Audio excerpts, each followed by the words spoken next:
স্বাতন্ত্র সহ সারা শরীরের প্রত্যেকটা অঙ্গ প্রত্যঙ্গ ফুলে যায়। যদিও খুবই বিভৎস দেখা যায়, ভয়ঙ্কর দেখা যায়। অনেক সময় গরুর মালিক বা খামারের মালিক বলবে যে আমি ভালো গরু খাওয়াইলাম, 1 ঘন্টার ভিতরে হঠাৎ করে এইভাবে ফুলে গেছে। আমরা অবশ্যই গরিব খামারিদের আমরা আতঙ্কিত করব না বা খামারিদের সচেতন করবো যে এটি ভয়ের কোনো কারণ নেই, এটি একটি অ্যালার্জিক রিয়াকশন। খুব অল্প টাকার চিকিৎসা করলে ভালো হয়ে যায়।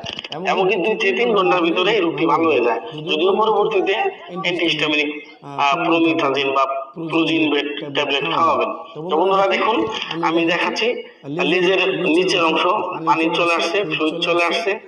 সারা শরীরে দেখুন পেট দিয়ে, পেটের নিচে, পিঠের উপর দিয়ে সারা শরীর গুটি গুটি হয়ে ফুলে উঠছে, দলমা হয়ে ফুলে গেছে।